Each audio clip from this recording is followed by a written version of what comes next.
Indonesia is the most beautiful land in the universe. The land where we were born. The nation where we grew up. So many colors that live together in peace.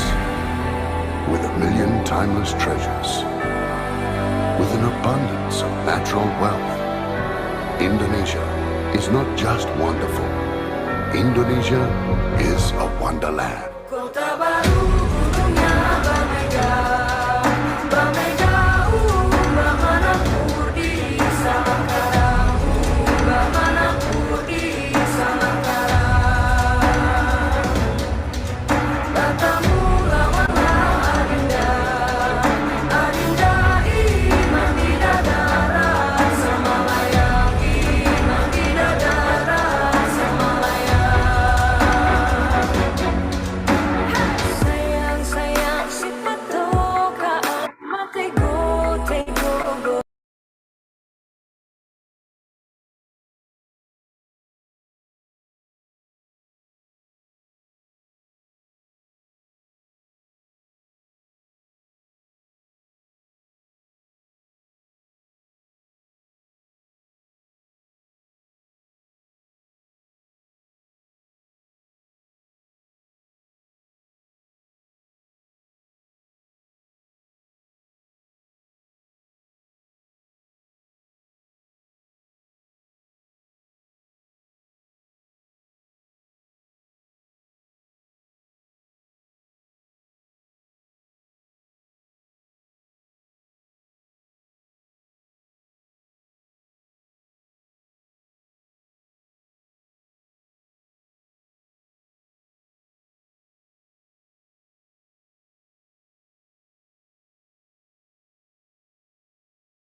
Baik, cek, cek, cek. Apakah suara saya terdengar? Siap, terdengar. Baik Bapak Ibu sekalian, kita akan memulai acara kita pada hari ini ya. Baik, Assalamualaikum warahmatullahi wabarakatuh. Waalaikumsalam warahmatullahi wabarakatuh. Selamat sore dan salam sejahtera bagi kita semua. Puji syukur kita panjatkan kehadirat Allah Subhanahu wa Ta'ala, karena atas rahmatnya kita dapat berkumpul secara virtual dalam acara KBM Talk series ke-12 dengan tema Green Jobs di Indonesia, tantangan transformasi dan strategi implementasi dari perspektif human capital dan people culture. Baik, sebelumnya perkenalkan saya sebagai MC Resti Piola yang akan memandu jalannya acara pada sore hari ini. Untuk mengawali acara sore ini, izinkan saya memberikan sedikit pantun. Ini pantunnya saya agak mencontoh ini ya. Baik, pantunnya pergi berlayar menuju seberang. Cakep. Saya lagi. Pergi berlayar menuju seberang. Cakep. Angin berhembus membawa harapan. Mari bersama Cakep. menambah wawasan melalui diskusi dan berbagi pengetahuan. Baik, Mantap. itu pantun kita pada hari ini. Sebelumnya, izinkan saya membacakan beberapa peraturan dalam selama acara berlangsung. Yang pertama itu ada, yang pertama, satu, peserta menggunakan nama asal dan instansi. Yang kedua, peserta dianjurkan menggunakan virtual background yang sudah dibagikan dan mengaktifkan kamera selama berlangsungnya acara. Yang ketiga, selama pemateri menyampaikan materi, dimohon untuk mematikan mikrofon atau kita silent atau mute. Yang keempat, untuk sesi tanya jawab, bisa raise hand ataupun flex shadow. Yang kelima, dilarang membuat kegaduhan. Yang keenam, menjaga ketertiban dan saling menghargai perbedaan pendapat. Mungkin itu ya peraturan selama acara kita berlangsung. Baik, beranjak ke acara selanjutnya, yaitu kata sambutan. Selanjutnya sambutan dari Direktur Sosial Lingkungan Hijau kepada Bapak Mardi Sahendra. Dipersilakan.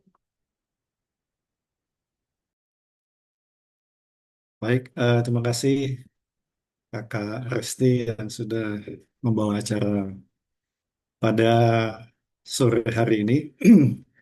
Selamat sore, Assalamualaikum warahmatullahi wabarakatuh, Bapak Ibu semua Waalaikumsalam.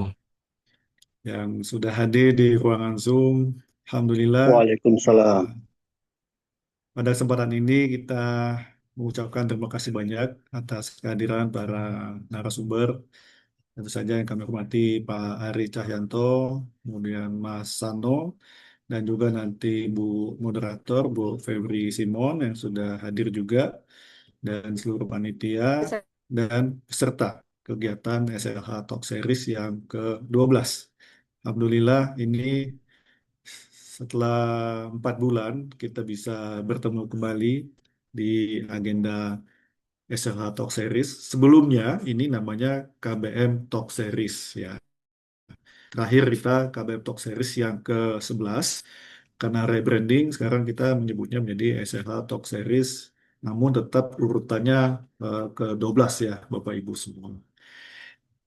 Di kesempatan ini kita akan mengangkat sedikit tentang, lebih banyak juga membahas tentang tenaga kerja hijau ya.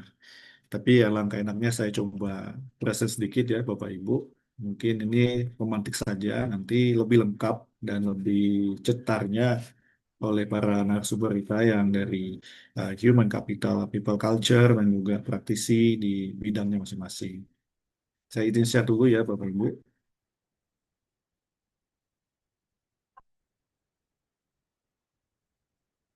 Apakah sudah kelihatan? Sudah, Bapak. Baik. Udah. Nah, di kesempatan ini kita akan membahas lebih dalam dari semua perspektif tentang green job yang saat ini lagi happening banget, dan saya pikir ini juga akan terus bergelombang, akan terus naik seiring dengan kebutuhan tenaga kerja yang memang mendukung aspek sustainability.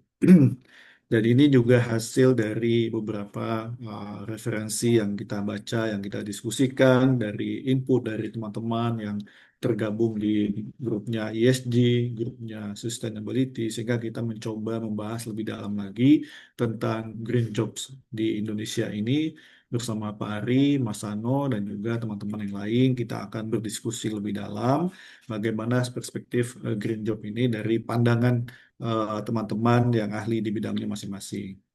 Nah, saya sendiri sebenarnya juga tidak asing di energi baru dan terbarukan karena sempat beberapa kali membantu PLN untuk kegiatan pembangkit listrik panas bumi ya di Nusa Tenggara Timur di 2 lokasi.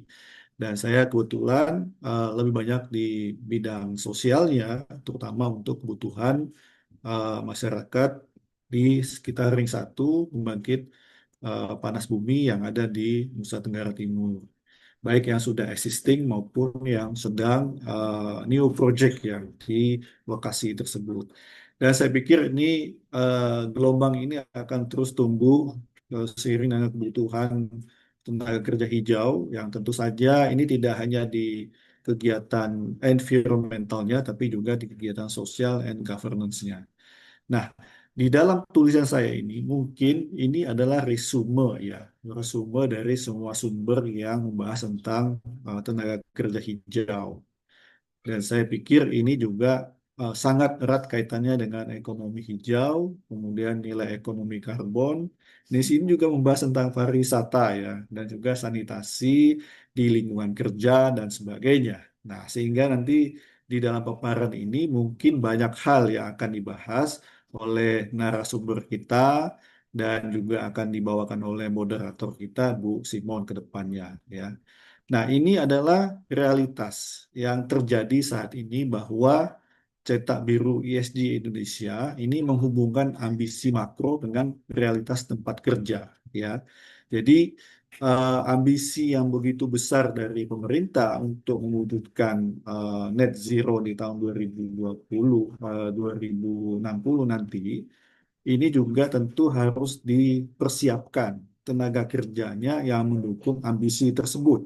Ya, ini tidak hanya sekedar ambisi atau tagline atau jargon, tapi harus disiapkan secara matang dari sekarang. Nah, sehingga siapapun yang akan shifting di karir tenaga kerja hijau harus banyak belajar kapasitas atau penguatan kapasitas seperti apa yang kita butuhkan ke depan dari perspektif human capital atau people culture atau people experience dan bagaimana praktisi membutuhkan tenaga kerja hijau di startup ataupun organisasi maupun perusahaan yang mereka dirikan. Nah, ini contoh-contoh yang mungkin akan kita diskusikan dengan para ahli yang ada di ruang Zoom ini. Saya harap Bapak Ibu semua tentu berdiskusi dengan aktif ya dengan narasumber kita. Ini ada Pak Ari yang memang spesialis banget di ESG, Sustainability dan juga Human Capital, dan ada Mas Sano juga hal yang sama aktif di bidang Sustainability dan ESG, dan juga beliau ada praktisi. Dan nanti mudah-mudahan kesempatan ini kita semakin membuka wawasan kita lebih dalam apa itu tenaga kerja hijau dan bagaimana kita mempersiapkan diri kita, kapabilitas kita, kemampuan kita untuk shifting ke arah sana, untuk menyesuaikan semua keahlian yang dibutuhkan baik di sektor lingkungan, sektor sosialnya maupun sektor tata kelolanya. Jadi ini yang harus kita pahami dengan baik sehingga di dalam forum diskusi ini diharapkan Bapak Ibu bisa menikmatinya, mendapatkan wawasan dan insight yang lebih luas sehingga next time mungkin perlu mendapatkan penguatan kapasitas yang lebih dalam aspek teknis maupun konsep dari tenaga kerja hijau itu. Nah, ini saya tidak akan banyak membahas slide-slide ini, tapi di slide 16 nanti akan share di PPT ini pada Bapak Ibu semua. Saya akan melihat ini saja, ya.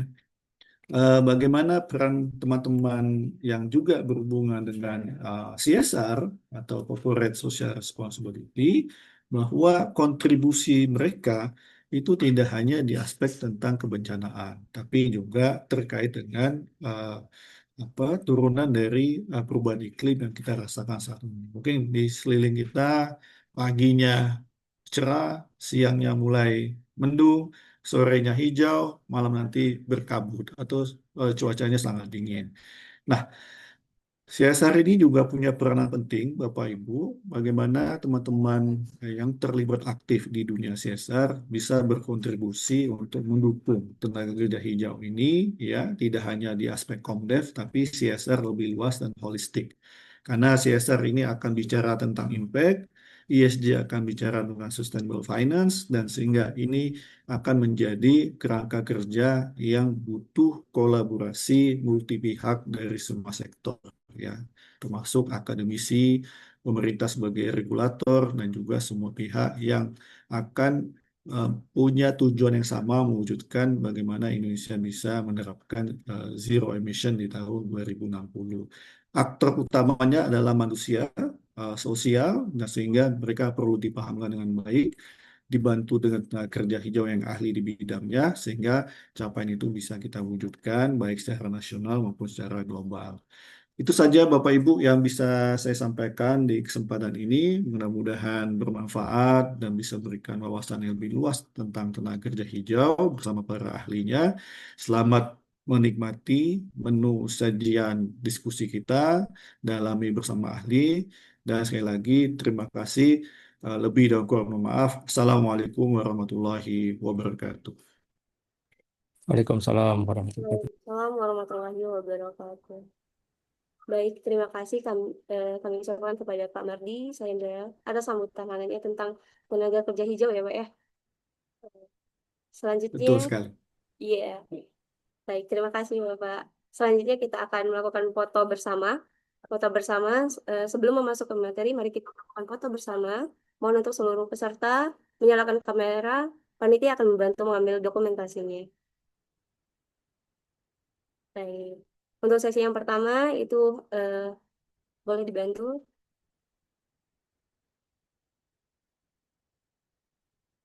Saya dalam hitungan ketiga ya. Mode operator ya, Mbak Lulu. Mohon dibantu Mbak Lulu. 1, 2, 3.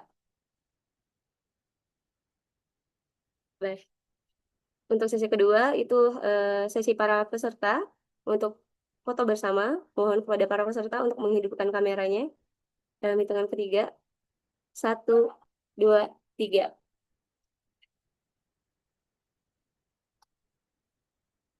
Oke. Baik. Itu tadi foto bersama. Kita akan melanjutkan sesi berikutnya, yaitu selanjutnya akan saya bacakan profil moderator kita sore hari ini.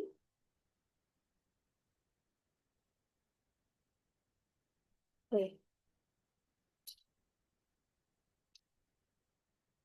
Ya.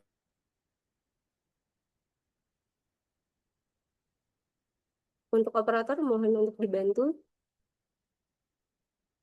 share screen mengenai profil moderator kita.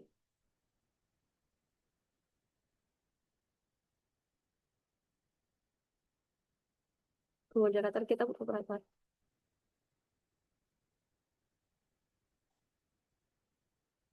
Slide berikutnya, Mbak Lulu.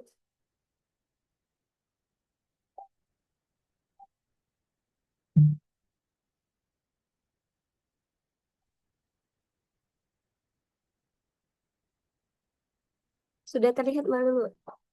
Ya.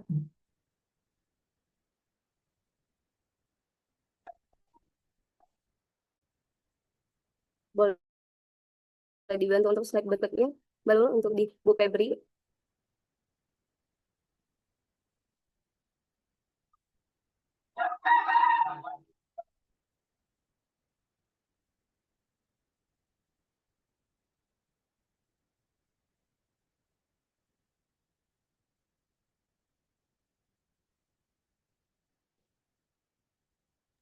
Udah kelihatan yang slide-nya Bu Febri. Baik, untuk moderator kita pada sore hari ini ada, iya, udah kelihatan Bapak Ibu? Sudah. Sudah. Sudah Bu.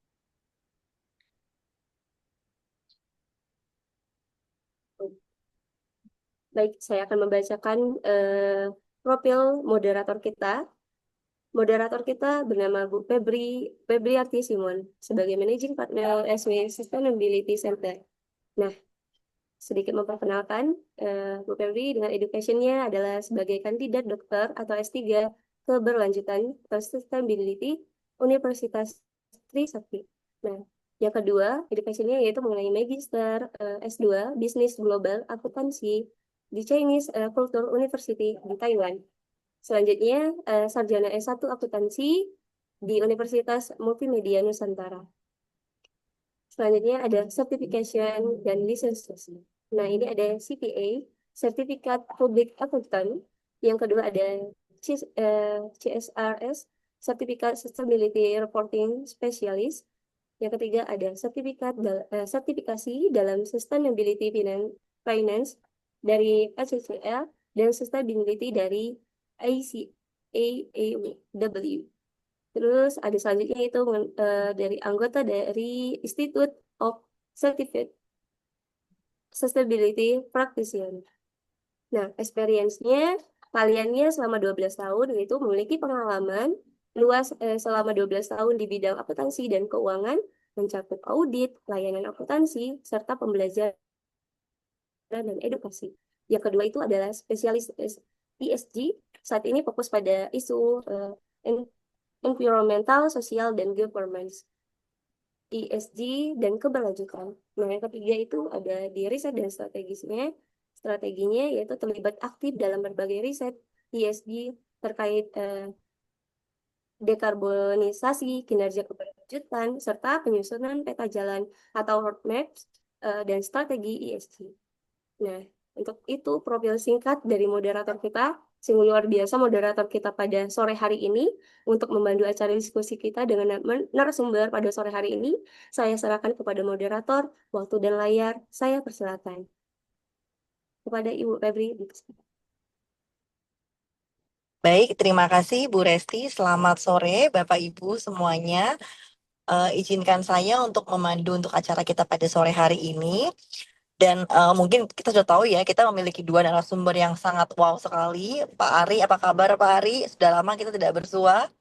Alhamdulillah. Alhamdulillah sehat ya Pak Ari. Iya. Oke. Mungkin Bapak Ibu semuanya di sini sudah mengenal Pak Ari Cahyanto yang merupakan penulis buku dari Sustainability Leadership.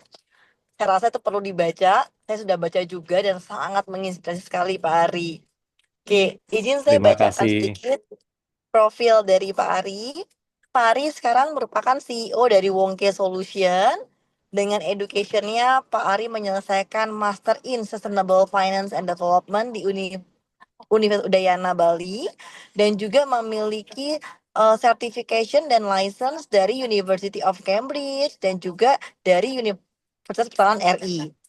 Dan beliau sebelumnya memiliki pengalaman korporat yang sudah kurang lebih 25 tahun. Beliau pernah menjabat sebagai Information and Policy Director di Fiberstar dan juga beliau pernah menduduki jabatan strategis sebagai GM Corporate Strategy di Excel Axiata. Dan tentunya beliau juga pernah menduduki jabatan sebagai Tech Support Manager dan juga Regulatory Legal Manager di CBN. Mungkin tanpa berlama-lama lagi, saya izinkan Pak Ari dulu untuk present terkait dengan materi yang akan dibawakan. Layar saya persilakan Pak Ari. Silakan. Oke, terima kasih Mbak Febri. Terima kasih Mas Mardi dan Mbak Resti atas kesempatannya. Izin saya share screen ya. Sudah bisa kelihatan? Sudah oke, Pak. Oke, bismillahirrahmanirrahim. Assalamualaikum warahmatullahi wabarakatuh. Om Swastiastu, Waalaikumsalam. Namo Buddhaya, salam kebajikan. Izinkan saya saat ini akan sharing tentang Green Job dan bagaimana nanti bisa mencapai cita-cita Indonesia Emas 2045 dan juga bisa lebih produktif. Sebelum itu sih biasanya kita juga pantun ya. Naik sepeda ke pasar lama, Cakep. Cakep. nabrak becak isinya duren. Cakep. Cari kerja. Jadi kita dalam mencari kerja juga ya pilih yang hijau, biar bumi aman. Dan juga ini juga tuntutan dari teman-teman, bukan hanya sekarang government, tapi juga teman-teman yang anak-anak muda untuk bisa mengikuti pekerjaan hijau, green job. Jadi beberapa waktu yang lalu saya juga ikutan di Co-Action, membawakan atas nama dari PMSM waktu itu. Jadi sharing pada anak-anak muda tentang green jobs. Dan luar biasa, mereka juga sangat antusias untuk mendengarkan, untuk berdiskusi. Dan bukan hanya teman-teman yang biasa kita lihat, tapi juga ada teman-teman yang menyandang disabilitas, baik itu tunanetra maupun tuli, sekarang namanya tuli. Ini tadi udah dibicarakan, udah di-sharing sama Mbak Febri. Jadi kalau kita lihat, kita kan sangat concern tentang bagaimana pertumbuhan Indonesia emas, ekonomi kita pertumbuhan sampai 8% pertumbuhan ekonominya. Maka yang tantangannya sekarang, produktivitas Indonesia itu masih di bawah ASEAN, masih di bawah negara-negara ASEAN lainnya. Ini yang saya dapatkan dari Kemnaker dan juga dari APO, ASEAN Productivity Organization. Kebetulan saya dapat beasiswanya dari Kemnaker Dan untuk mendapatkan sertifikasi CPS, Certified Productivity Specialist. Kemudian dari datanya APO juga memang berpengaruh bahwa suhu terhadap produktivitas, suhu terhadap economic growth gitu. Jadi kalau lihat dari slide ini, ya ya challenge banget ya, bagaimana Indonesia, mana tuh Indonesia di sini. Maka dengan pertumbuhan temperatur naik ya, maka setengah derajat aja itu bisa pengaruh di economic growth-nya sekitar berapa? Bisa kalau sekian. Nah, jadi kalau bisa disampaikan di dalam atau laporannya, kenaikan suhu 1% saja dapat menurunkan produktivitas tenaga kerja hingga 8,3%. TFP itu total factor productivity itu bisa turun juga, pengaruh ke 3,2 sampai 9,4%. Nah, dalam productivity trend, kalau kita lihat dari sini, ini juga dari APO Japan ya, sertifikasi APO Japan itu juga diterima di 22 negara di ASEAN. Jadi kalau kita lihat bisa bagaimana peran sustainability. Jadi kalau menjalankan sustainable practice itu juga bisa meningkatkan produktivitas. Dan tambahannya ada diversity, equity, and inclusions. Ya, pastilah. Coba bayangkan kita dengan adanya tidak sustainable. Contohnya kemarin ada masalah banjir, ada masalah penggundulan hutan dan impact-nya adalah tanah longsor. Akhirnya tenaga kita, pikiran kita instead of membuat sesuatu atau R&D, akhirnya berbondong-bondong menempatkan dana kita ke daerah-daerah yang terkena bencana. Tadi menarik dari apa yang disampaikan sama Mas Mardi tadi tentang CSR gitu kan. Kaitannya ya banyak kan CSR itu aktivitasnya hanya ke tempatnya yang kena bencana, padahal CSR itu lebih luas daripada itu. Nah, kalau lihat kan bagaimana nanti kita harus bisa future ready workforce-nya. Ini masalah di HR nantinya. Bagaimana kita bisa menyiapkan ini. Kalau yang lainnya investment in intangibles itu kayak R&D, terus tentang digitalization, terus ada system approach, tentu kerjasamanya bukan hanya punya kita swasta aja, government dan semua pihak kolaboratif platform. Jadi itu harus semua stakeholder bisa ikutan dalam program sustainability ini untuk meningkatkan produktivitas. Nah, ini dari Kemnaker juga, tantangan future work-nya seperti apa? Ya, kalau kita lihat dari 3 global driver yang bisa merubah bagaimana dunia kerja, itu ada 3, yaitu AI, digitalization, disruption. Ya pastilah, udah terasa kan semuanya berbondong-bondong ke AI, digitalization. Kemudian ada green transition and sustainability. Yang terakhir adalah demographic and care economy shift. Jadi ke care economy itu model seperti sekarang ini adalah kayak care ekonomi yang related sama masalah oh, orang lansia gitu kan, itu ada yang kita harus care unit gitu kan, karena kita juga nanti ada bonus demografi dan usia lansia kita juga, usia harapan hidup kan makin tinggi gitu. Jadi itu ada nanti ada care economy shift nanti. Nah, dampaknya itu ada 4 sektor utama, ada digital economy, AI, green circular sustainability economy, sama care people centered economy.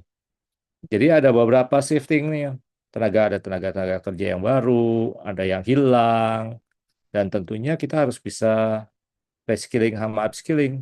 Jadi semuanya skilling upskilling, kayak apa yang saya lakukan sekarang, saya harus tadinya kalau dibilang karir nyasar ya dari teman matematik ya, kemudian customer care, legal, business development dan seterusnya sampai network audit, akhirnya SR. Nah, sekarang saya larinya ke sustainability. Jadi fokus saya hanya tiga, human capital, IT, sama sustainability.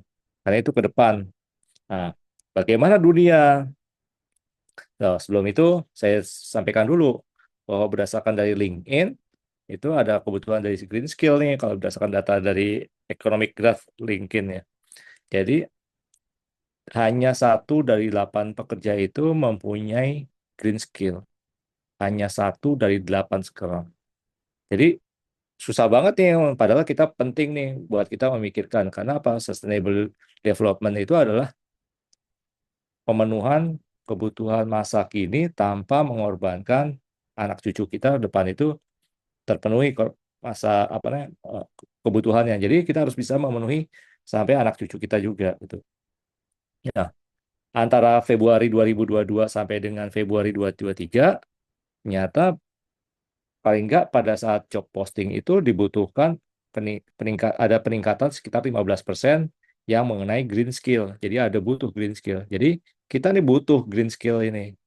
Nah, kemudian di hiring rate-nya paling enggak sekarang ini yang kebutuhan green skill itu pada saat hiring rate itu naik 29% daripada workforce yang lain. Jadi penting banget nih green skill buat bisa kita masa depan pekerjaan kita bisa lebih tepat ya depan sesuai dan juga korelasi sama tadi sustainability bahwa bisa lebih produktif. Tentu juga nanti pemerintah juga akan mintakan. Nah, ini yang future skill. Kita lihat nih, saya lihat dari LinkedIn, dari World Economic Forum, kemudian yang ini adalah Indonesian Productivity Master Plan, kemudian yang ini adalah mengenai undang-undang sampai 2045 ya ke masa depan Indonesia. Nah, ternyata kalau kita bisa summary-kan adalah tentang tiga itu, AI, IT digitalization, human skill, sama green hard skill, green skill lagi. Jadi kita perlu tahu nih kalau di LinkedIn. Jadi pas dari apa yang saya persiapkan sebelumnya, ternyata memang udah akan menjadi future skill. Nah, di GNIK kita juga saya main di GNIK itu Gerakan Nasional Indonesia Kompeten bersama para 300 ex-direktur Indonesia. Itu kita juga kebetulan saya juga di Future Skill Departemen. Jadi itu juga kita jalanin dengan Future Skill ini dan nanti bersama teman-teman di Kemnaker. Ada AI digitalization. Jadi kita harus bisa jalanin working dengan AI tools, tapi juga kita tidak harus terpaku sama mereka. Jangan sampai kita terlalu banyak pakai ChatGPT misalnya. Dan itu kan jadi otak kita juga berkurang gitu, daya nalar kita dari pikir kita. Nah, tentu harus diimbangin dengan human capital tentang emotional intelligence, ya, communication, creativity, dan lainnya. Jadi kita harus bisa pakai. Makanya kalau di Microsoft itu AI itu adalah co-pilot. Kita sebagai pilotnya, AI itu adalah co-pilotnya. Terus kita harus bisa ada punya knowledge, ada kompetensi yang related sama sustainability, environment science, dan lain sebagainya. Nah, untuk di HR, saya lagi bikinin tentang BNSP nih, Badan Nasional Sertifikasi Profesi. Kan kita harus punya sertifikasi HR. Nah, itu ada di peraturan bahwa perusahaan itu harus yang punya HR itu harus tersertified di BNSP. Kebetulan saya juga sebagai asesornya. Nah, saya juga lagi jalanin bagaimana agar HR ini juga punya kompetensi sustainability gitu. Baik itu di level GM maupun di level manager. Nah, di World Economic Forum ya pasti ya bisa dilihat sendiri. Nah, C sama E ini apa? Karena kan ada yang udah hilang nantinya. Nah, C adalah yang core skill dan E adalah yang emerging. Jadi tentu kita harus bisa nih semuanya buat kakak-kakak semua untuk bisa ikutan dan mempelajari ini kalau mau lebih sesuai gitu kan dengan untuk kedepannya. Jadi lebih kena untuk kedepannya. Nah, ini kalau saya summary-kan tentang yang productivity master plan juga begitu. Bagaimana kita siapin dan juga yang undang-undang untuk jangka panjang sampai 2045. Nah, bagaimana dengan HR? Nah, kalau saya di HR kan saya harus mengenalin ini juga nih. Kalau ini dari Cognizant, terus kalau saya kategorikan berdasarkan AI digitalization skill, human skill, sama green skill, HR itu juga future-nya itu sampai ke depan 2030 harus bisa ini. Makanya sekarang HR kan nggak hanya human skill, bukan administrasi aja, bukan hanya bikin penggajian, nah, tapi udah bagaimana kita mainan digitalization dan juga mainan dengan green skill-nya karena kita harus jadi work chief buat arsiteknya, buat bagaimana supaya bisa HR itu menjadi yang nge-lead tentang sustainability. Nanti kita lihat ada bagaimana dengan Mercer. Mercer ini terkenal ya sebagai konsultan dunia bagaimana HR di Asia dan kalau ini dari surveinya dan juga terutama di Indonesia bagaimana memprioritasasikan para pemimpin-pemimpin HR sekarang ini compare sama 2024. Nah, ini kemarin saya ketemu Pak Anung yang salah satu konsultannya dari HR untuk 2026 belum keluar lagi di tweaking lagi. Dan ternyata kayak ini prioritinya naik kalau di 2024 tentang putting sustainability ESG at the heart of our business agenda dari 16 menjadi nomor 10. Nah, ini kan kalau lihat mana sih yang masih priority ya masih priority ini improving, enhancing EX ya, employee value proposition, talent dan lain sebagainya. Nah, paling enggak sustainability dan ESG ini at the heart of the business agenda-nya. Kalau dari EY, Ernst Young terhadap 400 CXO dunia, ternyata sustainability itu mesti di-lead sama siapa? Satu, ya pasti nomor orang sustainability. Ya, kalau ada. Kalau enggak, ya orang HR.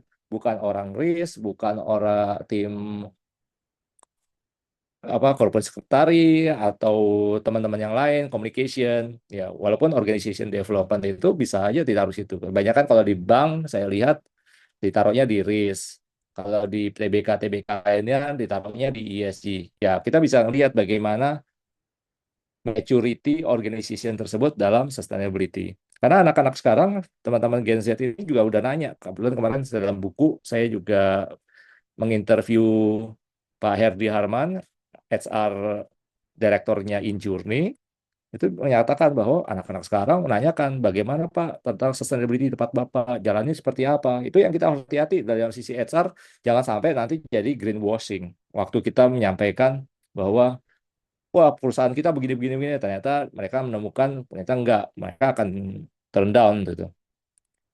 Sebenarnya pekerjaan terkait 17 SDG itu siapa? Kemarin kayak nanyain ada teman-teman di anak-anak muda gitu. Pak, saya latar belakangnya komunikasi. Tapi bagaimana saya bisa ikutan di sustainability, Pak? Ya tentu.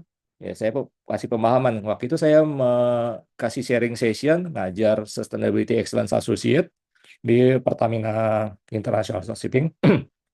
Itu ternyata ada teman-teman disabilitas tuli saya diinfokan pas jangan ngomong cepat-cepat ya karena kita ada penerjemah untuk teman tuli dan ternyata teman tuli itu ngapain dia bikin desain supaya untuk bikin sustainability report jadi pekerjaan terkait 17 SDG itu banyak sekali nggak hanya teman-teman dari yang environment aja tapi lengkap lah nah kita bisa ngelihat juga kalau kalau mau merubah buat teman-teman yang nggak punya latar belakang environment, mungkin kalau kayak Mas Anu gitu kan ininya environment banget gitu.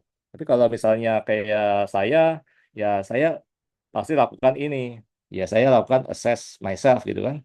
Apa sih minatnya? Kebetulan saya keceblos ada yang ngajak dan juga saya lihat secara strategi align nih sama HR. Dan kita harus build new skill gitu. Ambil sertifikasi kayak tadi ada Bu Mbak Febri juga kan sertifikasi banyak. Ambil sertifikasi baik itu yang berbayar maupun yang free. Terus bikin green portfolio misalnya yang ikutan acara-acara seperti ini, bikin ikutan develop professional network ya. Teman-teman dari IS2P, ESG, SXI dan lain sebagainya. Dan tentu execute career transition. Jadi kalau di tengah tantangan klikim ini ya anak-anak muda itu penting ya untuk bisa bangun masa depan. Jadi green job itu bukan hanya karir, tapi juga jaga bumi lestari. Jadi green skill itu juga harus kita siapin dari awal. Dan kita, kayak saya udah Gen X ya, hampir baby boomers ya, saya yang harus bisa menciptakan, kita nih para pemimpin bisa bisa menciptakan ruang, terus ada inovasi hijau. Nah, kayak ntar belajar dari Mas Anu nanti kan. Jadi HR itu penting mencetak dan mengembangkan talenta keberlanjutan. Jadi masalahnya ke depan tuh bukan hanya bekerja untuk hidup, tapi hidup untuk bekerja untuk kehidupan yang lebih berkelanjutan. Demikian, nanti kita banyak diskusi aja. Assalamualaikum warahmatullahi wabarakatuh. Saya kembalikan ke Mbak Febri.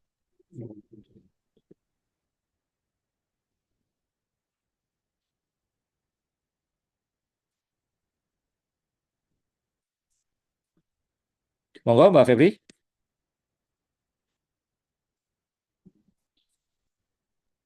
Baik, terima kasih Pak Ari. Sepertinya akan beralih ke saya untuk selanjutnya. Ya, siap Mbak Resti. Wah, Mungkin ada kendala network kali ya. iya, Heeh.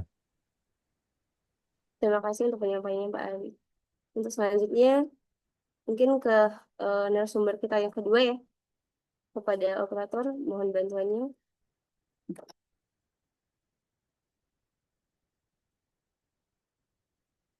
Hmm.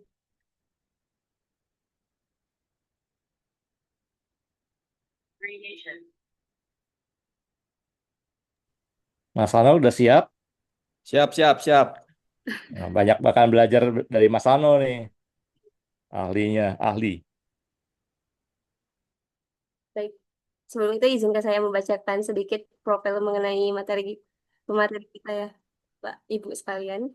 Ini kita bersama Pak Sano sebagai founder Green Nation Indonesia dan CEO apa sih ini? Wasted for Change. Iya, Pak. Yes, was for change. Ini educationnya Master Teknik Lingkungan di Institut Teknologi Adi Tama Surabaya. Tadi dia udah dapat katanya dapat nomor dari Google. Kayaknya Mbak Laksmi masih dimatiin di mute dulu. Ada. Terima kasih Mbak Lasmi. Untuk selanjutnya Education Pak Sano ada di Sarjana Teknik Lingkungan di Institut Teknologi Bandung ITB. ITB nih 2000 sampai 2006. Nah, adapun working experience-nya itu ada di Lead Expert Indonesia ESG Professional Association dari Mei 2025 sampai sekarang.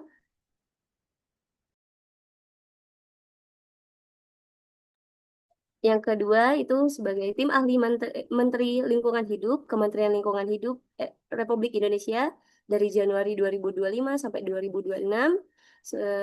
Terusnya ada Managing Director PT Waste for Change Alam Indonesia dari 2014 sampai sekarang. Ada juga sebagai Chairman of a Board and Founder Generation Foundation 2024 sampai 2014, maaf 2014 sampai sekarang. Selanjutnya juga ada sebagai Presiden Direktur PT Green Nation Indonesia itu dari 2022 sampai sekarang. Sangat luar biasa pemateri kita selanjutnya ini kepada Pak Seno, waktu dan layar dipersilakan. Oke, terima kasih. Assalamualaikum warahmatullahi wabarakatuh. Selamat sore teman-teman semua. Saya langsung aja izin share screen sebentar. Oke. Oh, oh, oh.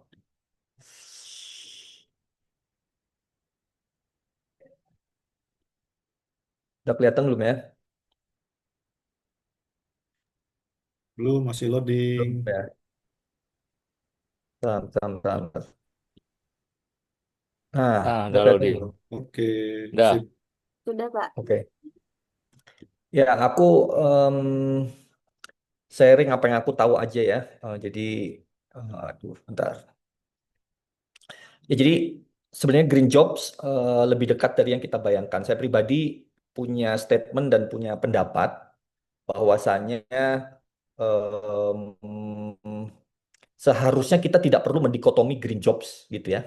Kenapa? Karena semua pekerjaan seharusnya memang selaras dengan lingkungan. Tidak boleh ada pekerjaan atau perusahaan atau sebuah aktivitas yang justru merusak lingkungan gitu. Eh, Walaupun dalam konteks dia oil and gas, mining dan lain-lain, itu kan sebenarnya juga ada aturan main yang sangat ketat sekali untuk diperbolehkan mining dan harus dijalankan sesuai dengan kaidah-kaidah yang semestinya gitu ya. Bahkan setelah kita mining, kita wajib melakukan reklamasi untuk kembali selaras terhadap lingkungan gitu. Pada saat kita mendikotomi ada green jobs, berarti secara langsung kita itu membolehkan atau mengakui adanya black job, red job gitu ya. Job-job yang berwarna-warna lainnya gitu. Artinya kita membolehkan ada pekerjaan, ada sebuah perusahaan yang mengotori lingkungan itu diperbolehkan. Harusnya tidak, karena tidak ada dalam teori ekonomi modal sekecil-kecilnya untuk untung sebesar-besarnya dan boleh merusak lingkungan. Kan nggak ada dalam teorinya sebuah istilah atau sebuah definisi seperti itu gitu ya. Artinya sebenarnya pada saat sebuah usaha dan aktivitas itu dijalankan secara proper, secara benar gitu ya, amdalnya benar, amdalnya nggak nyogok gitu ya. Kemudian kita tidak melanggar aturan lingkungan, standar emisi, tidak buang limbah sembarangan ke sungai, ke laut dan segala macam. Secara otomatis semua pekerjaan itu mazhabnya mazhab green. Mazhabnya mazhab yang memang sudah sepantasnya selaras dengan lingkungan gitu. Jadi saya sebenarnya menggelit pemikiran kawan-kawan dan logika kawan-kawan untuk kemudian kita juga men-challenge gitu ya istilah-istilah ini karena menurut isu lingkungan, karena dia akan sifatnya itu beradaptasi dengan situasi dan kondisi gitu. Secara gambaran umum kita melihat bahwasanya udah makin banyak hal-hal yang semakin didorong untuk selaras dengan isu lingkungan. Dan saya ingin menyoroti satu hal yang sesuai dengan keahlian saya gitu ya, yaitu sektor persampahan. Karena menurut saya kita tidak lepas dengan sampah sehari-hari semuanya. Rasanya adalah suatu yang mustahil kita tidak menghasilkan sedikit sampah gitu ya, atau tidak ada sampah sama sekali, itu sesuatu yang aku tidak bisa membayangkan. Dalam konteks SDGs nomor 12, Sustainable Consumption and Production, itu hasil dari produksi kita atau hasil dari konsumsi kita perlu dipertanggungjawabkan supaya kita memang selaras dengan lingkungan. Indonesia itu menghasilkan 70 juta ton sampah per tahun. Hampir 60% belum dikelola, terbuang sembarangan, numpuk di TPA. Ada macam-macam TPA di Indonesia, TPA ilegal, TPA-nya pemerintah dan lain-lain, ada banyak banget gitu. Jadi saya pribadi ingin sharing bahwasanya kalau kita serius mengatasi permasalahan sampah, di sini akan muncul banyak sekali green jobs yang sangat dibutuhkan gitu. Karena setiap ton sampah yang dikelola akan menciptakan peluang kerja baru yang berkelanjutan gitu. Dan saya nggak yakin sekarang hari ini semua perusahaan-perusahaan yang sudah bikin laporan ESG itu betul-betul tahu sampahnya itu ujungnya kemana. Ya, perusahaan-perusahaan yang punya sustainability report, saya nggak yakin mereka tahu ujung sampah yang dihasilkan dari gedung-gedungnya, yang dihasilkan dari aktivitas produksinya, yang dihasilkan dari aktivitas site operationnya. Saya nggak yakin mereka tahu ujungnya kemana gitu ya. Jadi belum bisa dianggap probable gitu. Kalau hanya sampahnya ada yang ngangkut ujungnya. Nah, realitanya kita masih linear gitu ya, kumpul angkut buang, yang penting kantor kita bersih, yang penting site operation kita bersih, yang penting pabrik kita bersih, yang penting gedung-gedung kita bersih, rumah kita bersih gitu. Ada yang ngangkut kemana nggak tahu, nggak peduli, yang penting sudah ada yang ngangkut gitu ya. Nah, inilah yang buat proses ekonominya itu linear, karena kita tidak memastikan sampah yang kita hasilkan itu benar-benar dikelola secara sirkular gitu. Banyaknya numpuk di TPA, TPA-nya sudah sekarat semua, TPA Bantar Gebang hari Minggu yang lalu gitu ya, 7 orang, beberapa orang masih belum ditemukan, dan mengakibatkan truk-truk sampah sekarang sedang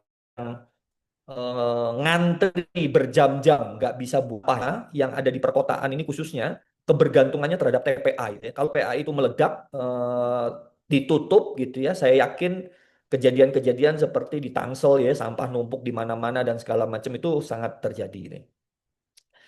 Nah, kita perlu bertransisi menjadi circular economy ya, resource recovery, reuse gitu ya, data driven, hybrid skill requirement, formal informal integration gitu ya. Karena ini yang seharusnya memang sudah diwujudkan berdasarkan undang-undang persampahan. Sektor sampah banyak waste auditor, bagaimana memastikan sampah setiap orang itu dikelola secara bertanggung jawab, mengidentifikasi dari hulu ke hilir komposisinya sampah saja makin marak sekarang karena kita butuh data driven. Jadi kita perlu tahu sampahnya ada di mana. Konsultan, makin banyak juga perusahaan-perusahaan yang ingin bertransisi menjadi circular economy business model. Jadi perusahaan-perusahaan konglomerasi yang punya 5 PT, punya 5 unit bisnis, punya 40 PT, bahkan sampai ratusan PT, mereka ingin mencoba bertransisi menjadi circular economy business model. Sampah dari perusahaan satu bisa dimanfaatkan oleh perusahaan mereka sendiri, perusahaan yang kedua.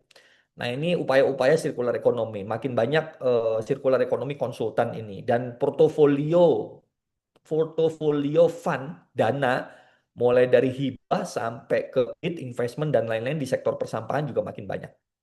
Material recovery spesialis ya, bagaimana merecover, memulihkan sampah.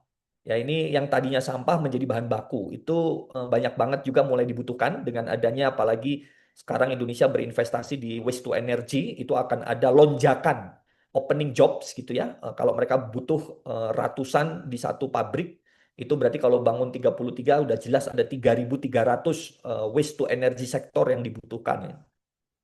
Sustainability analyst untuk mengukur dampaknya. Kemudian behavior change spesialis karena kita perlu mendorong perubahan perilaku produsen dan juga konsumen ya, sustainable production and sustainable consumption.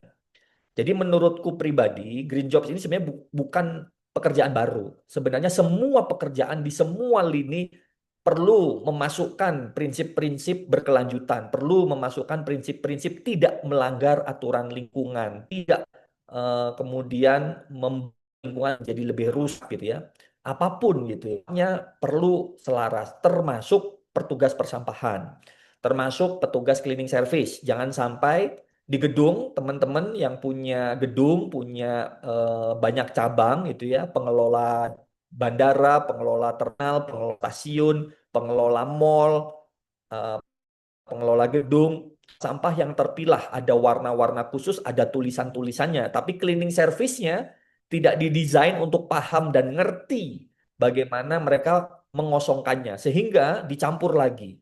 Bahkan karyawannya atau pengunjung di stasiun, pengunjung di bandara juga tidak dilakukan upaya edukasi, upaya untuk mendorong behaviornya supaya benar-benar bisa menempatkan sampahnya sesuai dengan tempatnya. Ya. Nah, jadi ada gap ya dalam konteks urusan persampahan ini. Salah satunya juga yang menarik nih kalau kawan-kawan cek ada SKKNI tentang persampahan. SKKNI-nya dari tahun 2000 digit 1, 2008 sampai 2000 digit 20-an gitu ya. Itu banyak SKKNI tentang persampahan.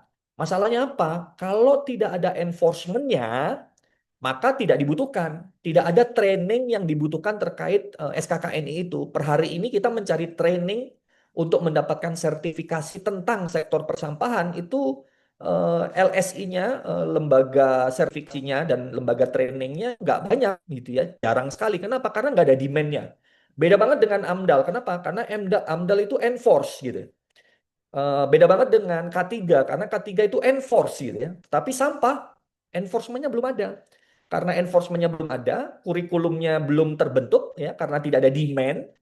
Jadinya juga sulit mencari talent-talent yang paham bagi yang sedang tumbuh seperti waste to energy, seperti kami itu sulit sekali gitu ya. Sehingga strategi kami di HR juga harus berubah gitu ya, mengakomodasi arsitektur yang kemudian kita desain supaya kita juga punya mau nggak mau perusahaan menjadi training center, mau nggak mau perusahaan harus punya university-nya gitu ya untuk training internal gitu. Kalau enggak ya susah juga karena demand-nya tadi nggak dipush oleh law enforcement gitu ya. Nah, hambatannya menurutku pribadi kita terlalu mengkerdilkan CSR ya. CSR ini dianggap seperti ATM gitu ya, dianggap sebagai alat untuk mendapatkan tambahan dana supaya program-program pro lingkungan bisa dibiayai atau didanai. Realitanya CSR lebih holistik gitu ya. CSR itu termasuk bagaimana mendesain bisnis prosesnya betul-betul sesuai dengan regulasi, kepatuhan dan lain-lain gitu ya. Jadi CS harus dikembalikan marwahnya menjadi responsibility bagi perusahaan di semua lini, ya, dari lini governance-nya, dari lini environment-nya, dari lini sosialnya dan lain-lain sampai ke level community development atau kontribusi terhadap lingkungan eksternal gitu ya. Jadi ini yang seharusnya coba dorong sehingga kalau ini masuk ke dalam understanding sebuah perusahaan, maka green job semakin dibutuhkan. Alias semua profesi itu pasti perlu mindset sustainability dan mindset environmentalnya juga gitu ya. Termasuk bidang accounting, accountant gitu ya, HR, ya, legal, gitu. Semuanya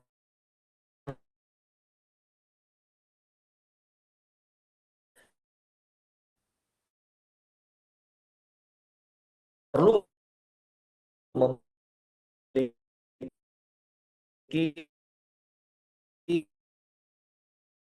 eh,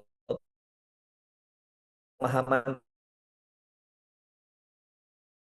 pemahaman terhadap environment literary, Yuniawan paham jawab di semua pihak jawab sesuai dengan masing-masing, sesuai dengan posisinya masing-masing untuk menjaga sustainability apa yang dia lakukan sehari.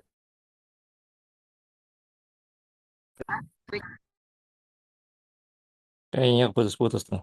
Putus ya? Sorry. Oke. Iya, Bapak. Eh, share screen.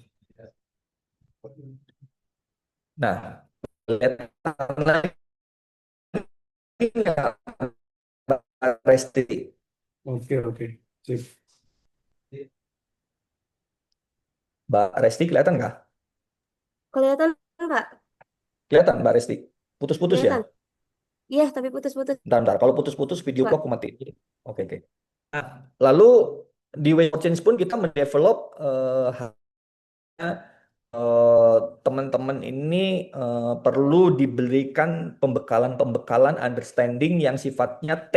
T itu artinya dia mendalami topik yang memang harus dia jalani sehari-hari. Dia harus dalam sekali. Di saat yang bersamaan, dia juga harus paham isu-isu general. Yang penting fundamental isu-isu general ini paham. Paham tentang cara baca laporan keuangan, paham tentang thinking, ROI, paham tentang dampak lingkungan, paham tentang community engagement gitu ya. Bukan menguasai, tapi paham. Kenapa? Karena pemahaman ini akan sangat penting untuk kedalaman dia menjalankan profesinya atau menjalankan KPI-nya gitu ya. Jadi develop hybrid skill ini menjadi penting di framework ini gitu ya. Kemudian sangat serius sekali untuk develop perusahaan kita karena saya Mohon maaf, Pak Sano. namanya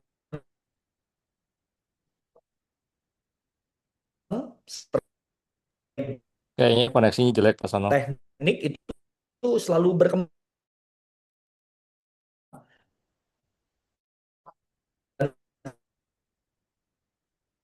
Mohon maaf, Pak Sano. Suaranya terputus, Pak.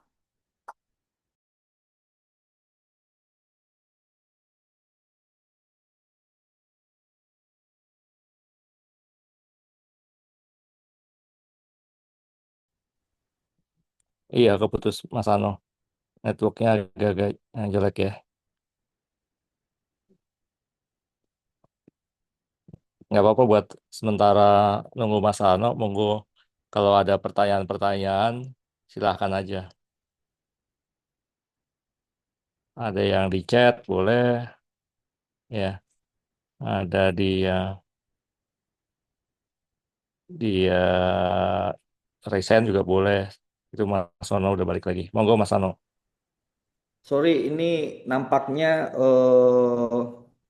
modem di kantor bermasalah ya, mohon maaf sekali. Ini tinggal dikit lagi slide-nya. Kelihatan Kak Resti? Kelihatan. Kelihatan ya? Siapa? Ya, jadi kami Oh, berinvestasi udah. Sekarang sangat udah. besar sekali terhadap bagaimana mendevelop culture ini dan sampai pada level di mana talent yang tidak sesuai dengan culture-nya Waste for Change, kami persilakan untuk mencari tempat kerja yang cocok dengan culture-nya dia gitu ya. Karena kita no kompromi untuk urusan culture ini, tidak ada kompromi sama sekali. Ini betul-betul sesuatu yang harus menjadi ciri khas. Kita sebut orang-orang di Waste for Change itu the changers. Nah, terakhir, ini pelajaran dari lapangan. Hybrid skill adalah kunci ya. Kenapa? Karena kita memang permasalahan lingkungan ini muncul karena tidak holistiknya cara berpikir, cara mengambil keputusan, dan cara bersikap. Karena tidak holistik inilah yang kemudian kita mengambil keputusan itu bisa saja tidak mempertimbangkan dampak-dampak secara holistiknya. Maka sekali lagi, hybrid skill atau understanding ini menjadi penting. Maka T framework tadi, ya, framework huruf T itu menjadi penting untuk setiap profesi kedalaman, accounting, legal, atau apapun, tetap perlu memiliki understanding atau pemahaman general di bidang lingkungan, di bidang sosial, community, di bidang bisnisnya, dan di bidang operasional bisnisnya. Gitu. Orang legal kalau nggak paham operasional bisnisnya bisa bahaya. Orang legal kalau nggak paham bagaimana bisnis thinking atau bisnis modelnya perusahaan juga bisa bahaya.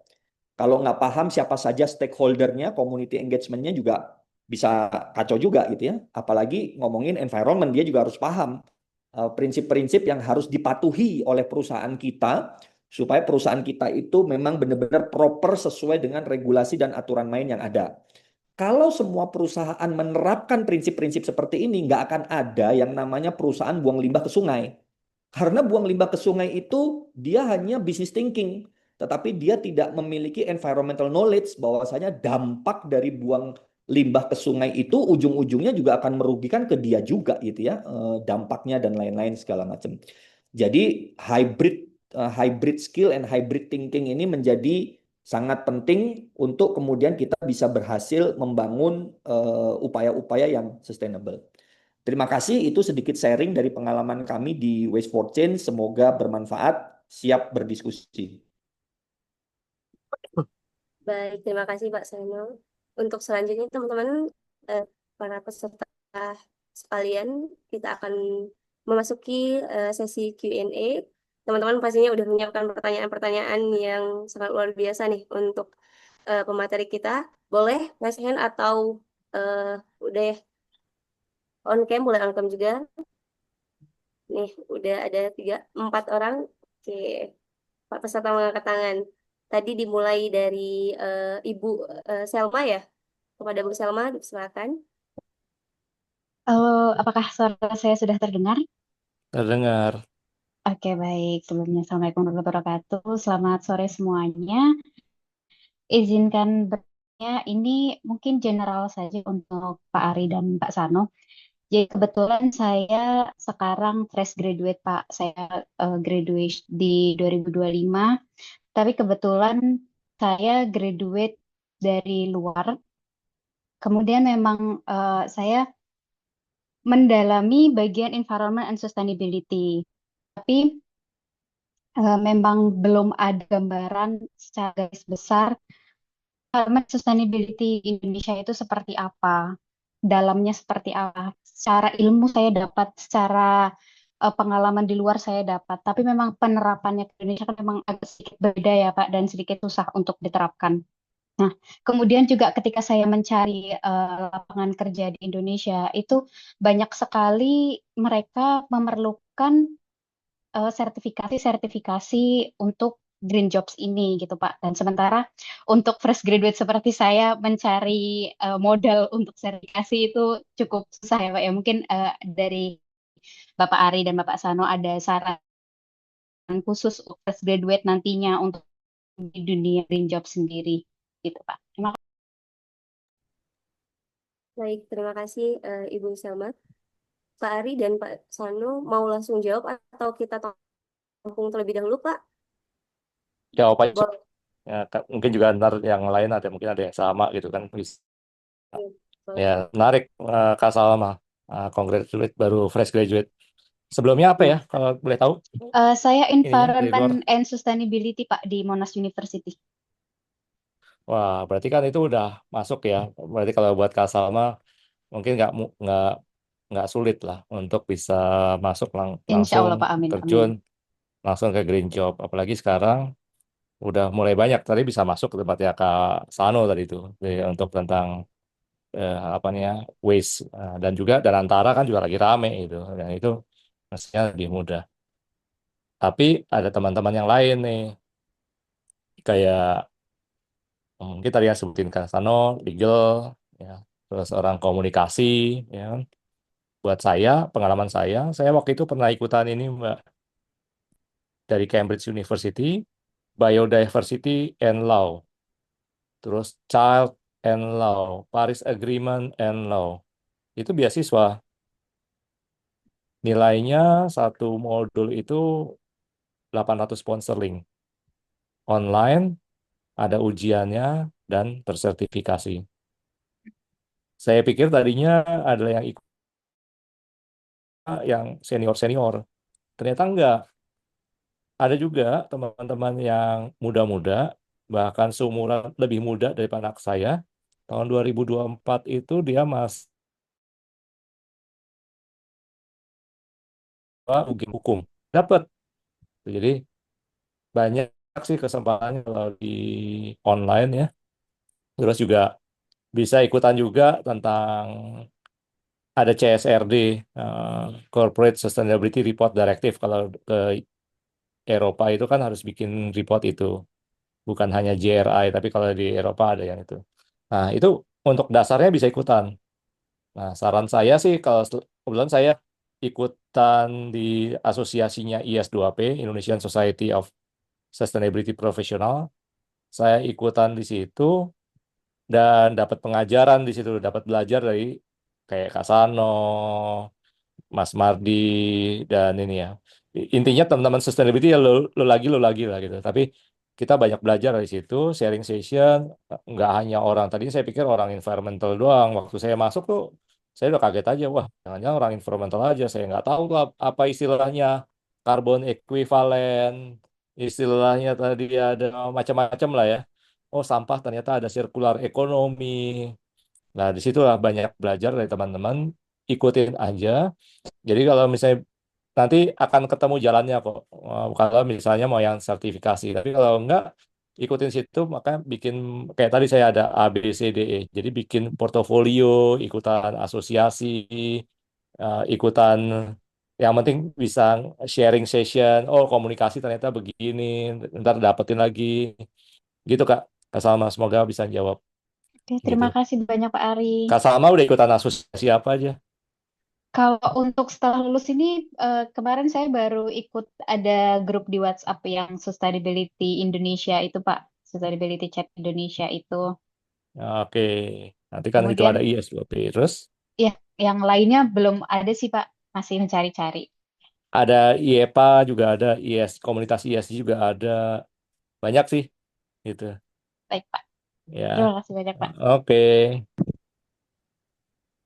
Lanjut. Baik. Kak Sano, mungkin mau nambahin? Halo, I think aku akan mulai dengan sebenarnya yang Kak Selma sangat kuasai itu apa?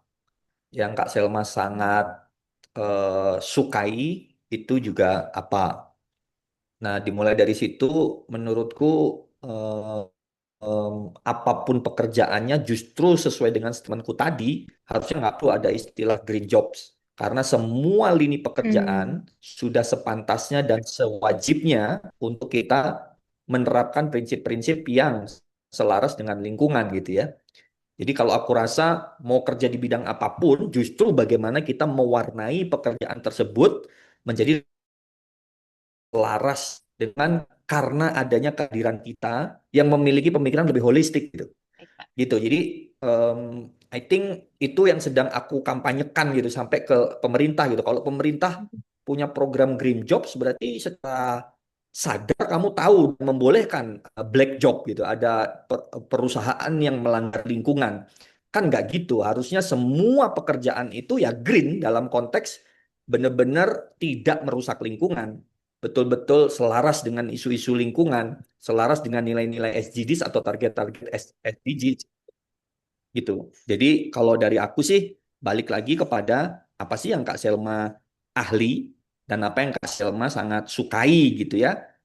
Udah fokus aja di situ dan cari pekerjaan yang the best of you gitu ya. Bener-bener the best of version of you dan di situ kamu memberikan kontribusi supaya pekerjaan atau perusahaan itu jauh lebih selaras dengan lingkungan karena kehadiranmu. Baik, Pak. Terima kasih banyak Pak Sano. Baik, terima kasih Pak Ari dan Pak Sano. Mungkin seperti itu ya, Bu Selma. Untuk pertanyaan selanjutnya, kita masih di raise hand ya mungkin ya. Bapak Ari dan Kak Sano, kita juga ada beberapa pertanyaan di kolom chat. Kalau nanti berkesempatan untuk menjawab juga langsung dijawab, tidak apa-apa seperti itu. Baik, untuk selanjutnya, pertanyaan selanjutnya mungkin ke Pak Arjuna Leo ya, kepada Pak Arjuna Leo, disilakan. Baik, terima kasih kepada Mbak Resti. Sebelumnya saya izin bertanya mengenai green jobs di Indonesia. Kan zaman sekarang itu udah fullnya artificial intelligence dan juga people culture alias kebudayaan seseorang. Di era green jobs ini kan kita yang sangat pusingnya adalah selalu aja bertentangan AI, green jobs, dan juga SDM-nya.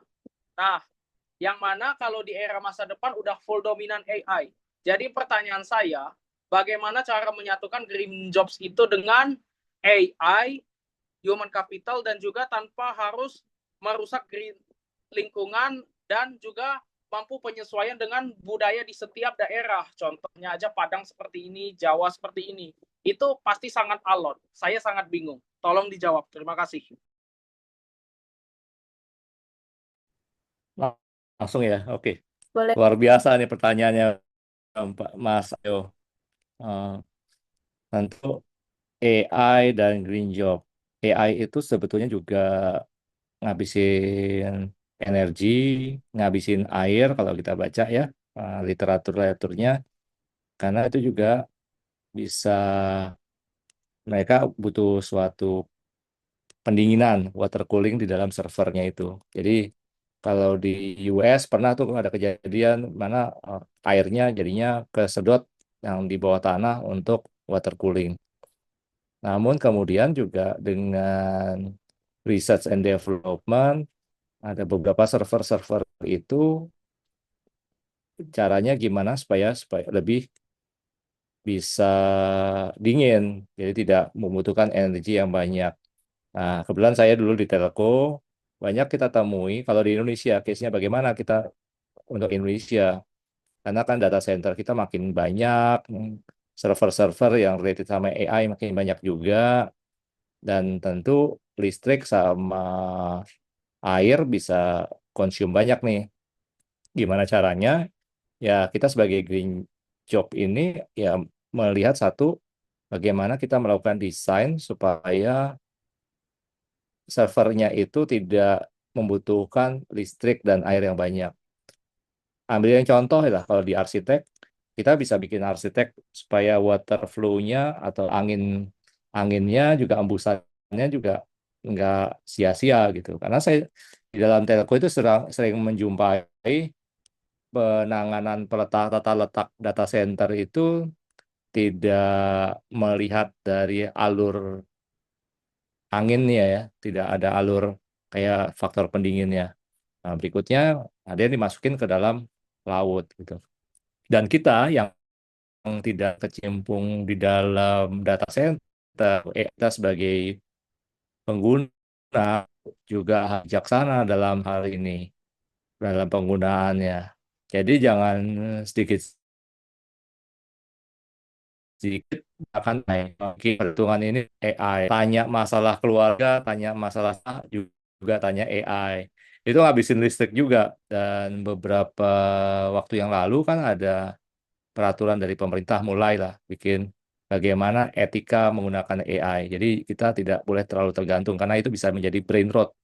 Jadi brain kita berkurang gitu. Nah, terkait sama di daerah Padang yang tadi apa yang kita bisa lakukan. Jadi kalau tentang sustainability itu tidak hanya tentang lingkungan, tapi juga ada related sama tentang manusia kan juga related sama sosial. Bagaimana kita juga bisa melibatkan apa namanya eh, budaya yang ada di situ atau bagaimana kita bisa melibatkan ke masyarakat sekitar karena kita ada kan ada sekitar kayak ada ya kalau kita melibatkan masyarakat tentu itu juga akan lebih baik daripada kita mendatangkan orang-orang dari luar sana gitu kan untuk ke daerah Padang gitu kalau mau tambahan dari saya tapi silakan Mas Sano lebih banyak nih monggo Mas Sano. Untuk Kak Sano, ada tambahan? Ya, ya, ya. Ya, AI ini pedang ya, pisau gitu ya. Dia tools, dia itu alat gitu ya. Apapun yang namanya alat, pedang dan lain-lain gitu ya. eh, Dia gantungnya untuk kemudian menggunakannya dengan bijak gitu ya. Maka aku bilang artificial intelligence ini perlu juga didampingi dengan AI yang berikutnya yaitu akal dan iman, yaitu kemampuan berpikir dan kemampuan untuk membedakan mana yang baik dan benar gitu ya. Kepercayaan atau iman kita harus teguh sekali gitu. Tanpa itu AI kebablas gitu menjadi pedang yang menusuk diri kita sendiri atau umat manusia gitu karena kebablasan gitu ya.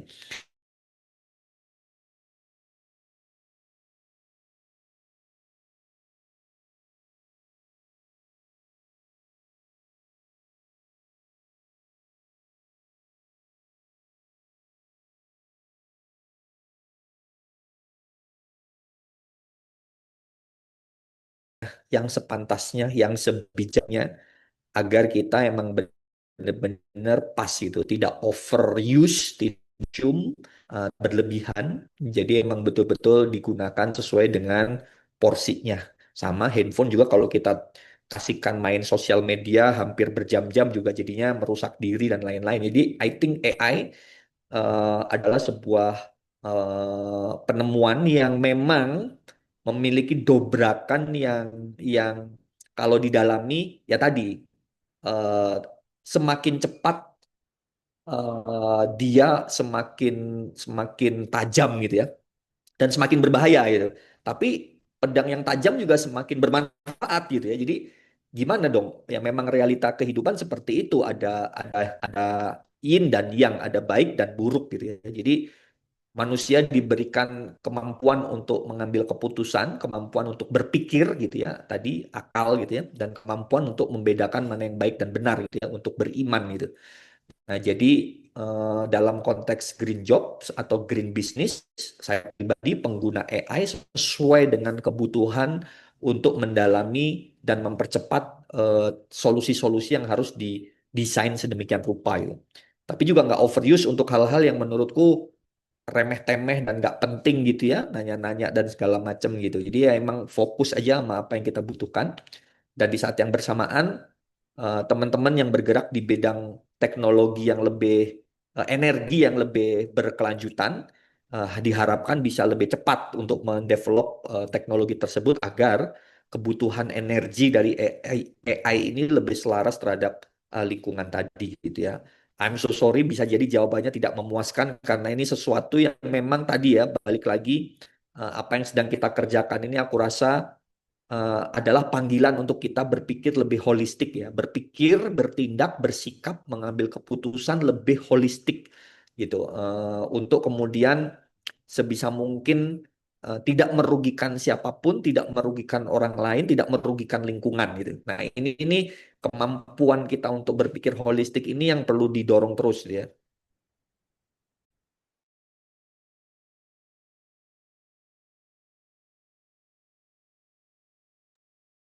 Baik, terima kasih Pak Ari dan Mbak Sano. Untuk selanjutnya, kita masih dengan Resen ya. Ada Pak Aditya ya, masih Resen. Untuk Pak Aditya dipersilakan. Suara terdengar? Ya. Of Ya, topik mengenai green job ini kan sebenarnya menarik ya Pak, karena memang bisa dibahas dari segala aspek, segala sisi. Cuma terkadang ya, kalau Indonesia ini kan banyak ya. Kalau saya melihat energi transisi kan digaungkan, kan yang mungkin terlihat mungkin kalau untuk dilakukan di dalam satu kelompok yang memang berbasisnya ini green, ini kan terkadang memang punya pendidikan yang tinggi ataupun yang mempunyai memang dia punya modal. Nah, itu bagaimana sih untuk kita bisa membuat green job ini nih benar-benar inklusif, terutama untuk yang memang kelompok rentan seperti mungkin masyarakat di wilayah 3T, minoritas, ataupun mungkin pekerja informal, atau mungkin bisa jadi seperti disabilitas, Pak. Karena kan selain itu juga secara wilayah untuk green job ini kan umumnya rata-rata tumbuh dan berkembang di Pulau Jawa ya. Karena memang tidak menafik juga kalau misalnya memang di Pulau Jawa ini kan memang SDM-nya tinggi, tapi kan seharusnya kalau untuk green job ini bisa mendukung dari pemerataan pembangunan wilayah ini. Jadi ya mungkin di wilayah ini juga bisa ikut terdorong dari adanya green job ini. Kemudian sebenarnya dari green job ini kalau dalam indikator pembangunan ini, indikator pembangunan berlanjutnya ini sepertinya karena apa ya, dari program pembangunan kalau untuk green job ini seperti kurang terdengar itu. Kalau untuk kolaborasinya ini bagi untuk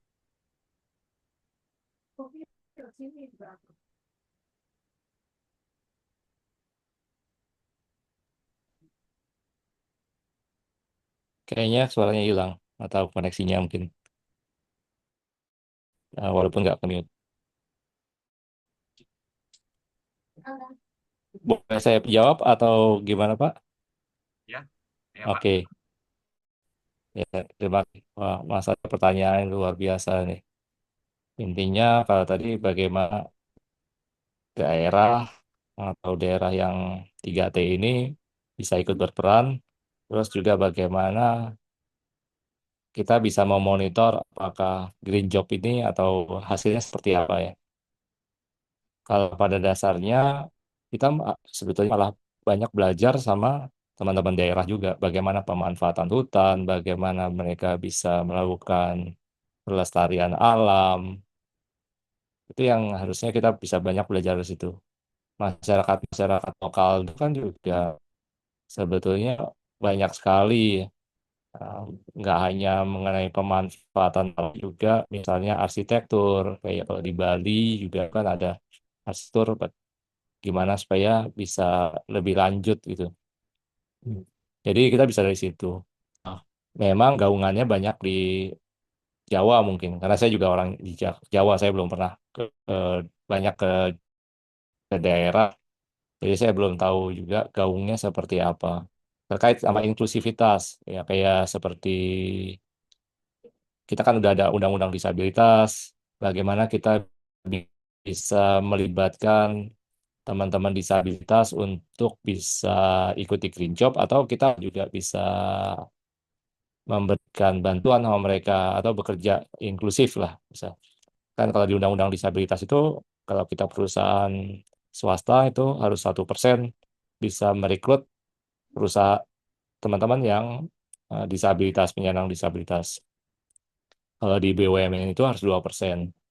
Dalam beberapa challenges, beberapa acara waktu saya sebagai juri, baik itu juri HR, juri CSR, ataupun sustainability, memang banyak challenges dari perusahaan-perusahaan tersebut dalam melakukan rekrutmen.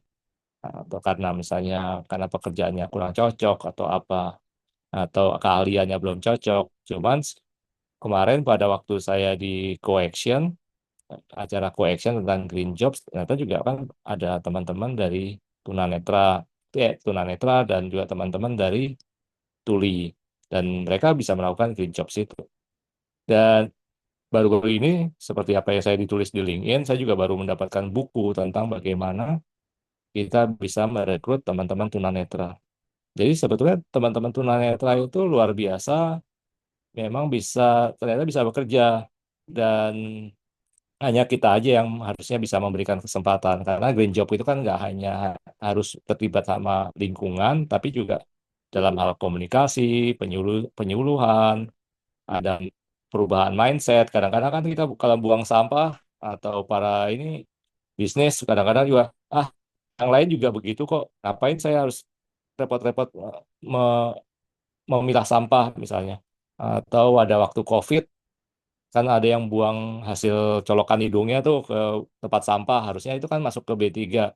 Ada juga leader, para pemimpin perusahaan, ngapain saya repot-repot ini? Yang lain juga begitu kok. Nah, itu kan ada mindset shifting yang kita harus lakukan. Jadi sebetulnya bisa dilakukan dari teman-teman yang eh, disabilitas untuk bisa melakukan coaching, mentoring terhadap yang punya mindset ini, dan kita harus bisa melibatkan mereka, gitu ya. Terus yang kedua tadi, tentang pengukurannya. Sebetulnya pemerintah ini juga sudah berperan aktif dari lama ya, dari mulai adanya Paris Agreement waktu itu udah masuk di dalam undang-undang. Nah, kemudian juga saat ini kalau di Bappenas juga sudah ada pengukuran mengenai bagaimana pencapaian 17 SDG gitu Mas. Jadi dimonitor. Wow. Ada per daerah juga, yang saya lihat gitu ya. Mungkin Mas Ano nanti juga bisa memberikan tambahan. Monggo Mas Ano.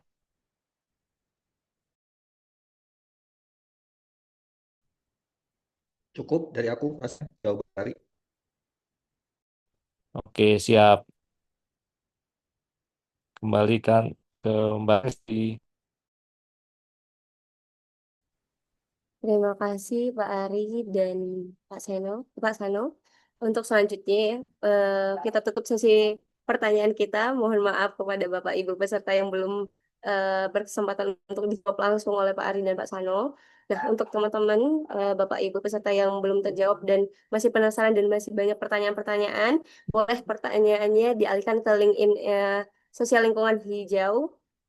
Ya, eh, kami arahkan untuk bertanya di LinkedIn-nya SLH Bapak Ibu sekalian.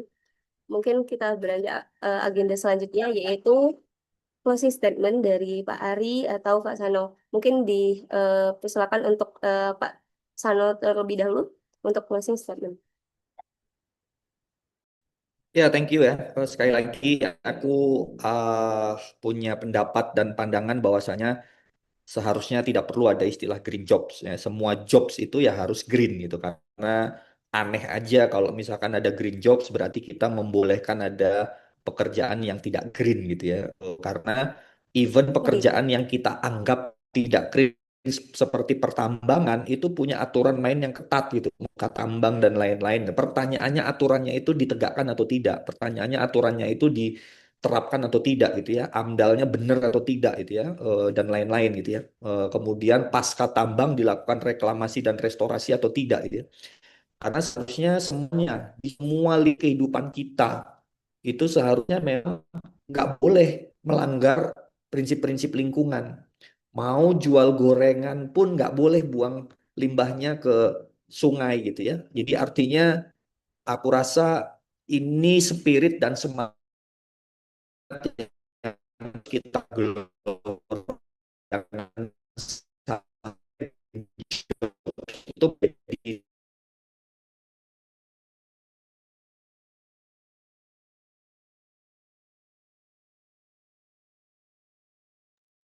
Siap, kayaknya koneksinya juga putus-putus lagi.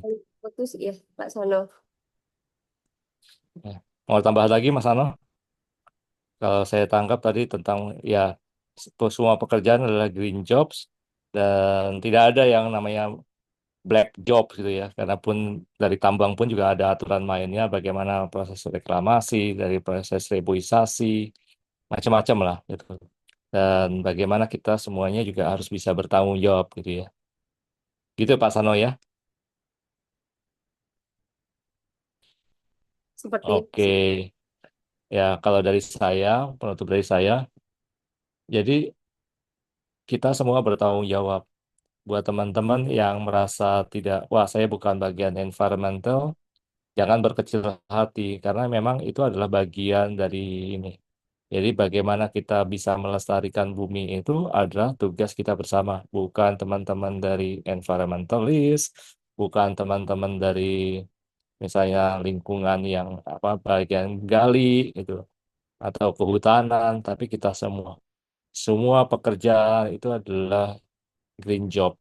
Gitu. Jadi selama itu tidak bertolak belakang atau menjadi black job gitu, tidak kayak tadi saya sampaikan, tidak peduli orang lain juga begitu, saya buang sampah sembarangan aja, saya buang sampah dijadiin satu dengan sampah yang B3 dengan sampah yang lain gitu kan. Nah, kira-kira gitu.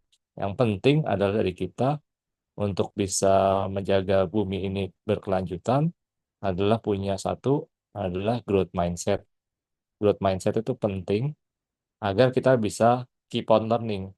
Jadi kalau misalnya orang komunikasi, jangan sampai kita mengkomunikasikannya itu salah sehingga menjadi greenwashing. Jadi harus belajar lagi tentang related mana yang do dan don'ts-nya. Orang-orang legal juga begitu. HR apalagi yang saya sampaikan tadi itu adalah ekspektasinya nomor 2 setelah tim sustainability yang untuk melit sustainability. Nah, orang-orang GA dan semuanya bertanggung jawab. Semoga hal ini bisa menjadi inspirasi buat kakak-kakak semua untuk bisa menjalankan ya, untuk tetap semangat, growth mindset, keep on learning. Demikian dari saya, terima kasih saya kembalikan ke Kak Risti. Baik, terima kasih Pak Ari. Untuk Pak Sano, apakah ada tambahan atau sudah selesai tadi Pak? Mohon maaf, terputus soalnya tadi. Cukup ya, mohon maaf nih saya entah kenapa hari ini sinyalnya lagi ngambek kali sama saya ya. Jadi saya sih sangat berharap teman-teman lebih punya understanding tentang seharusnya semua job ya green, jangan sampai kita mengamini atau membiarkan ada pekerjaan yang boleh melanggar prinsip-prinsip lingkungan gitu ya. Jadi itu kampanye yang sedang saya dorong. Terima kasih. Baik, terima kasih Pak Ari, terima kasih Pak Sano, terima kasih para peserta yang antusias sekali untuk bertanya. Kembali diingatkan lagi kepada para peserta yang belum terjawab pertanyaannya, boleh untuk bertanya di LinkedIn-nya SLH, eh, dan mungkin itu bisa menjawab pertanyaan-pertanyaan yang masih banyak teman-teman yang belum apa ya penasaran dan mau tahu jawabannya. Mungkin seperti itu. Itu tadi penyampaian dan sesi pemateri dan pertanyaan kita. Untuk selanjutnya, mungkin sebelum itu saya selaku sebagai moderator juga akan menyampaikan sedikit ringkasan ya. Nah, yang ada di garis bawahi tadi, bahwasanya sangat penting itu green jobs, jangan black jobs ya Pak tadi ya Pak ya. Seperti itu. Dan teman-teman, kita dalam kehidupan kita tidak terlalu green job itu tersendiri seperti itu. Jadi green job itu bukan suatu pekerjaan atau profesi yang apa ya tidak hanya menciptakan profesi baru, tetapi juga mengubah keterampilan pada pekerjaan yang sudah ada agar lebih ramah terhadap lingkungan. Mungkin itu singkatnya. Kita akan lanjut ke sesi berikutnya. Eh, Berikutnya akan ada pengumuman pemenang pertanyaan seperti itu ya.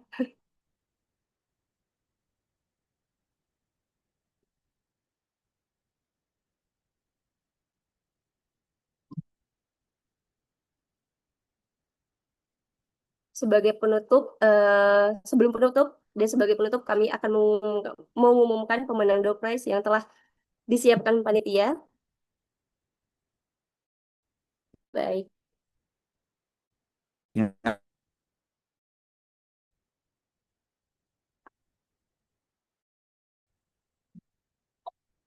Untuk pemenangnya kita ambil 3 orang pemenang pertanyaan yang sudah bertanya. Eh,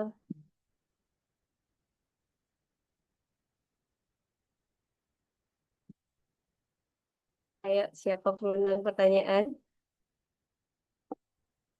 Baik, untuk pemenang pertanyaan, pemenang Dopres yang sudah bertanya, yang pertama atas nama Kak Anissa, yang kedua atas nama Kak Arjuna Leo, yang ketiga atas nama Kak Aditya.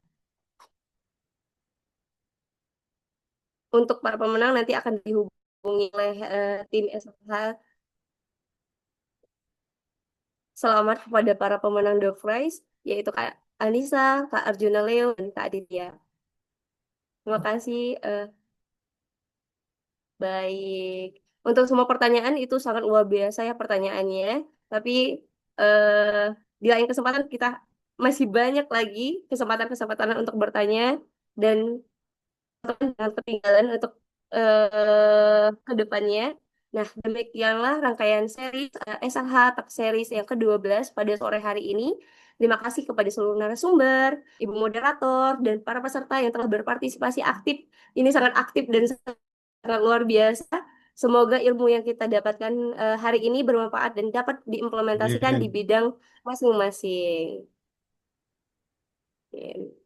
Nah, sebagai penutup acara sore ini, izinkan saya membacakan sebuah pantun. Pantunnya lagi-lagi nyontek ini. Bentar, Bapak Ibu. Baik. Kalau bisa dibantu, bilang cakep. Bantu yuk. Cakep. Belum, Pak. Oh, belum ya? Belum. Pantunnya saya akan bacakan. Burung merpati terbang ke taman. Cakep. Hinggap sebentar di pohon cemara. Cakep. Terima kasih atas perhatian teman-teman. Sampai jumpa di SLH Talk Series berikutnya. Terima kasih Cakep ya. semuanya. Pantunnya nggak pakai AI kan? Saya Pantunnya nggak pakai AI kan? iya, Pak. Pakai AI nggak pantunnya? Pantunnya Bikin terbantu pantunnya juga, pakai Pak. AI nggak? Nah, kan Tapi kepis. nama SLH-nya tidak terbantu. Pak. Wah, pakai AI juga. Siap. Terima kasih Ini enggak, Pak Pak. Ari. Tadi ada burung merpati.